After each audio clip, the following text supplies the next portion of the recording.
శ్రీ సత్యసాయి జిల్లా రాప్తాడు నియోజకవర్గంలోని వైసీపీ ముఖ్య నాయకుల మీద అక్రమ కేసులు బనాయించినా సరే కోర్టు బెయిల్ ఇవ్వడం ద్వారా న్యాయం గెలిచినట్టయిందని వైసీపీ జిల్లా అధ్యక్షురాలు మాజీ మంత్రి ఉషశ్రీ చరణ్ పేర్కొన్నారు. స్థానిక చెన్నై కొత్తపల్లి పోలీస్ స్టేషన్ వద్ద ఆమె మీడియాతో మాట్లాడారు. రామగిరి మండలం పాపిరెడ్డిపల్లి వద్ద మాజీ సీఎం జగన్మోహన్ రెడ్డి పర్యటనలో భాగంగా వచ్చిన హెలికాప్టర్ విండ్ షీట్ ధ్వంసం చేశారనే ఆరోపణతో వైసీపీ ముఖ్య నాయకులపై అక్రమంగా కేసులు బనాయించారని గుర్తు చేశారు. పోలీసులు అర్ధరాత్రి సమయంలో వైసీపీ నాయకుల ఇళ్లలోకి వెళ్లి మరీ అరెస్ట్ చేయడాన్ని ఆమె ఖండించారు.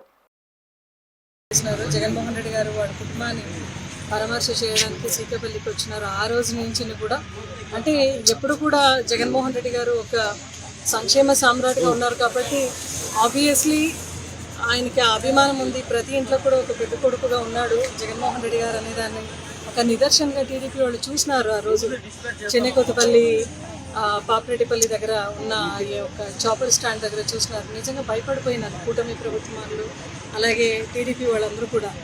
ఏదో ఒక రకంగా ఇబ్బంది పెట్టాలి, భయభ్రాంతులు గురి చేయాలి వైఎస్ఆర్సీపీ క్యాడర్ని.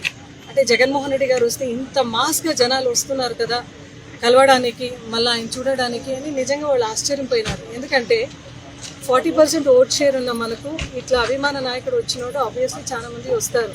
దీన్ని ఓర్వలేక దీనిపైన ఈర్ష్యపడి ఈ రోజున పోలీసు వాళ్ళు ఆ రోజు సీకేపల్లిలో నిజంగా వాళ్ళ నిర్లక్ష్యం వల్ల హోమ్ మినిస్టర్ అనిత గారేమో మాట్లాడుతున్నారు, మేము ఒక 1000 మంది పోలీసుల్ని డిప్లాయ్ చేసినారని చెప్పినారు. 1000 మంది పోలీసుని డిప్లాయ్ చేస్తే ప్రతి కాన్స్టిట్యున్సీ నుంచి జనాలు తండోపతండోగా తరలొస్తుంటే వాళ్ళందరినీ కూడా స్టాప్ చేసేకి ఆ రోజు పోలీసు యంత్రాంగం పనిచేసింది.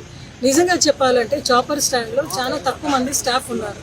జగన్మోహన్ రెడ్డి గారు వచ్చి ల్యాండ్ అవ్వగానే పోలీసు వాళ్ళందరూ కూడా రోప్ పార్టీ వాళ్ళు ఎవరైతే రోప్ని పట్టుకున్నారో అవన్నీ ఇడిచిపెట్టేసి వాళ్ళందరూ కూడా హ్యాండ్స్ ఆఫ్ ఎత్తేసినారు. అంటే కావాలని ఆ రోజు నిజంగా తక్కువ మంది పోలీస్ని డిప్లాయ్ చేసి ఆ ఒక చాపర్ స్టాండ్ దగ్గర ఇటువంటి ఒక చర్యలకి పాల్పడిన పోలీస్ యంత్రాంగం కానీ అధికార యంత్రాంగం కానీ వాళ్ళ ఫాల్ట్ ఉన్నా కూడా ఈరోజు ఇట్లా ఎవరైతే జగన్మోహన్ రెడ్డి గారు హార్డ్ కోర్ ఫ్యాన్స్ ఉంటారో వాళ్ళపైన కేసులు పెడితే మళ్ళా వైఎస్ఆర్సీపీ క్యాడర్ అనేవాళ్ళు భయపడతారు, ఎవరు ముందుకు రాదు అనుకున్నారు.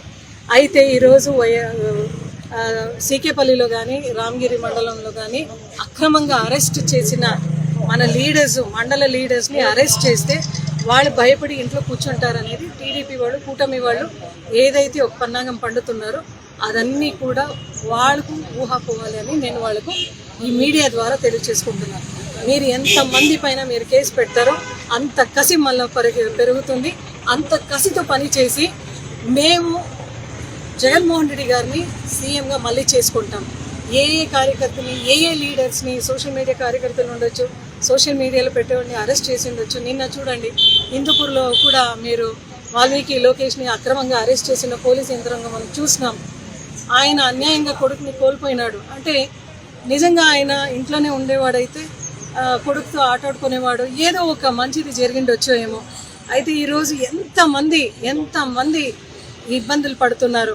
ఈరోజు కూడా నాతో ఉండే వాళ్ళందరూ కూడా చెప్పినారు, మేడం పోలీసు వాళ్ళు తిప్పుతున్నారు, ఇంతగా కేసు అక్రమంగా పెడుతున్నారు, ఇంకా చాలా మంది పైన ఆదర్శ్ అనే వాళ్ళ పైన పెట్టాను కూడా అంటున్నారు. ఇంకా 80 మంది 90 మంది ఇన్వెస్టిగేషన్ చేస్తాం పెడతామంటున్నారు. గుడ్ అండి, మీరు పెట్టుకోండి, పర్లేదు, ఎవరు భయపడేవాళ్ళు అస్సలు లేదు. మీరు ఎంతగా కేసులు పెడుతుంటారో వైఎస్ఆర్సీపీ పార్టీ కార్యకర్తలు కానీ నాయకులు కానీ ఇంకా తెగించి పార్టీ కోసం మేము పనిచేస్తాం. జగన్మోహన్ రెడ్డి గారిని సీఎం చేసే వరకు ఈ పోరాటం ఆగదు. పోలీస్ ద్వారా ప్రభుత్వం కానీ అధికార యంత్రాంగం కానీ మమ్మల్ని భయపెట్టే ప్రయత్నం చేస్తే ఖచ్చితంగా లొంగిపోయే అవసరం మనకు లేదు, భయపడం కూడా. మహా అయితే ఒక కేసు అని అందరూ కూడా ఫిక్స్ అయ్యి ఈరోజు పార్టీ కోసం ఇంకా కష్టపడి ఫస్ట్ మేము 2019లో ఎంత కష్టపడినాం దానికి రెట్టింపు కష్టపడి జగన్మోహన్ రెడ్డి గారిని ఆ ఒక సీట్లో కూర్చోబెట్టే దాంట్లో ప్రతి ఒక్క క్షణం కూడా మేము పనిచేస్తామని ఈ మీడియా ముఖాంతరం మేము కూటమి ప్రభుత్వానికి, చంద్రబాబు నాయుడు గారికి, మరీ ముఖ్యంగా పోలీసు యంత్రాంగంకి తెలియజేసుకుంటాం.